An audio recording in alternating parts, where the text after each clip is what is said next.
大家好啊，歡迎嚟到我哋日更頻道啊！我哋呢一集咧，同大家繼續更新一啲以巴衝突方面嘅最新資訊啦。咁以色列啊就預告會加大打擊加沙地帶啊。拜登咧就叫唔好開闢新戰線，但係有冇人聽呢？好似又冇乜人聽，因為而家咧可能係有新戰線開始噃。乜嘢新戰線呢？就係話敘利亞聲稱就俾以色列嘅軍隊炮擊啊！咁今次就係以色列動手先啊！而英國倫敦仲有10萬人上街，仲話係支持哈馬斯。到底發生咩事呢？咁以色列同巴勒斯坦嘅激進組織哈馬斯嘅衝突已經持續咗2個禮拜㗎啦。以色列嘅國防部長加蘭特喺禮拜5就提到話，以色列嘅軍方咧好快就可以由內部睇到加沙，就表明以色列軍係即將對加沙發動一個地面攻勢。咁雖然仲未下達正式進攻加沙嘅指示啊，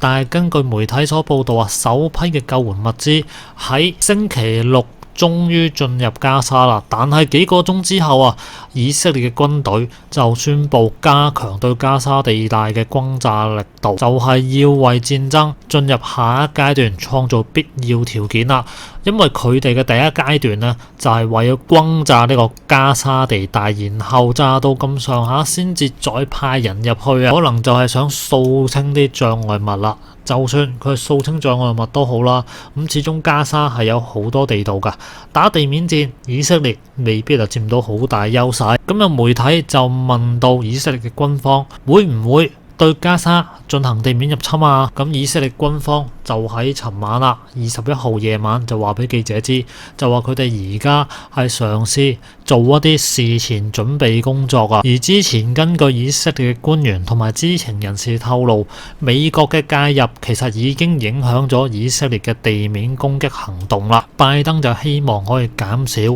以巴衝突係擴大到去另一條戰線嘅可能性。有分析就認為啦，內塔尼亞胡嘅政府會接受拜登嘅調停建議，咁但係而家佢就話會加大力度去進攻呢個加沙地帶啦。咁其實我哋可唔可以將佢睇成佢係對哈馬斯做緊一個強力嘅施壓呢？咁因為以色列而家喺加沙地帶嘅邊境係集結咗幾萬個士兵同幾百架坦克㗎，好似真係準備直接攻入去咁。而軍方就講到啦，佢哋而家係準備下一階段啦。咁頭先講漏咗一句嘅，就話唔係根據任何人嘅要求，佢話由今日開始會加強打擊力度同埋盡量減少危險。佢所指嘅減少危險應該就係講緊自己軍隊嘅危險啦，咁所以先至要轟炸啦。而根據路透社嘅報道啊，以色列係炮轟大馬士革仲有阿勒頗機場，導致到佢哋係無法使用啊。呢2個機場都係敘利亞機場嚟噶。而以色列同黎巴嫩嘅邊境呢，亦都係有一個交火喺度啊。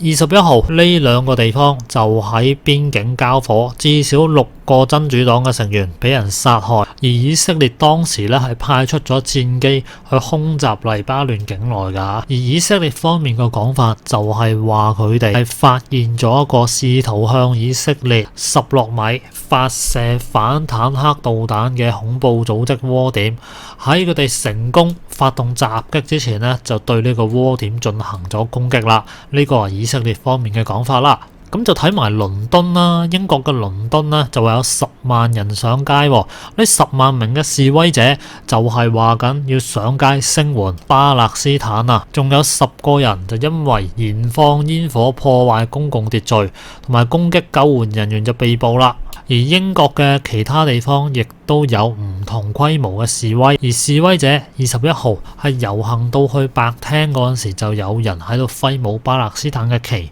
同埋高叫口號，就呼籲結束對加沙地帶嘅封鎖同空襲啦。咁示威嘅人群係穿過倫敦市中心啊，然後喺國會大樓同首相府附近集結，估唔到係可以去到10萬人咁多啊！警方就提到啦，示威期間呢係有出現一啲嘅騷亂同埋埋仇恨言論，但大多數嘅活動都係合法同冇發生任何事故。原來當地嘅警方係13號已經事先警告啦，就係任何支持哈馬斯或者任何其他被禁止嘅組織旗幟嘅人呢，都會被拘捕。而哈馬斯同埋黎巴嫩嘅真主黨就俾英國政府列咗做恐怖組織啦。咁即係話，如果你係攞佢兩個組織嘅旗出嚟搖，咁你哋就可能會被捕啦。而喺呢一個咁敏感嘅時候啊，喺美國底特律嘅一個猶太教會堂嘅會長喺禮拜六10月21號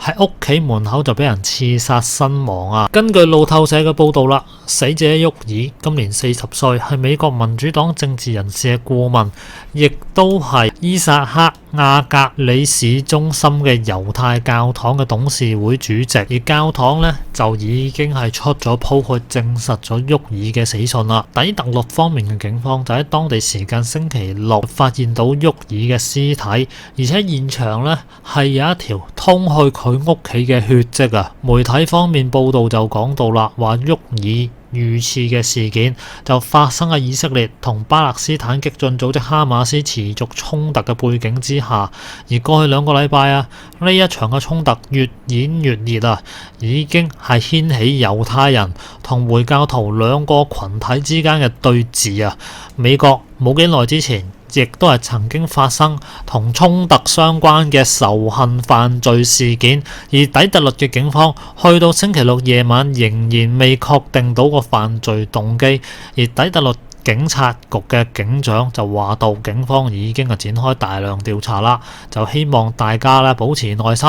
佢哋話拼湊出事情嘅真相之前，唔好妄下定論啊！咁呢一個就發生喺以巴衝突嘅事件入邊所發生嘅事啦。咁其實呢個以巴衝突咧，已經係造成咗一個外溢效應噶啦，即係話除咗係個以色列同加沙地帶之間有衝突之外，其他地區只要你係有巴勒斯坦人或者猶太人嘅，都可能會有危險。因為之前美國有啲新聞啦，就巴勒斯坦人俾人殺，跟住然後佢又殺翻啲猶太人啦，都係最近發生嘅事件嚟噶。就正正係因為呢一個以巴衝突所引申出嚟嘅外溢效應，甚至乎麥當勞，以色列嘅麥當勞去支持翻以色列人。咁跟住就輪到中東世界嘅麥當勞就唔高興啦，咁跟住就變咗兩個地區之間嘅麥當勞咧，好似就互相大戰啊！最後嘅結果就係以色列嘅麥當勞咧就選擇關晒自己嘅社交媒體，斬腳趾避沙蟲怕咗你啦。咁另外亦都有樣嘢係有爭議嘅，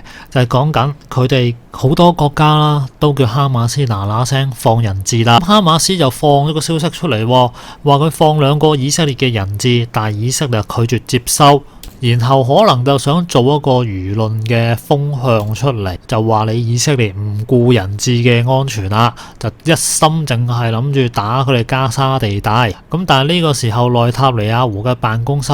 就話哈馬斯嗰度講大話，話佢哋係一個宣傳謊言啊！咁呢個事件呢，其實亦都係羅生門事件啦。咁大家咧都證實唔到嘅，咁其實就可以睇成大家互打一個宣傳戰啦。好啦，咁今集嘅以巴衝突嘅最新資訊同大家更新到呢度先啦。大家有咩想講，下邊留個言啦。咁我哋下集再見啦，拜拜。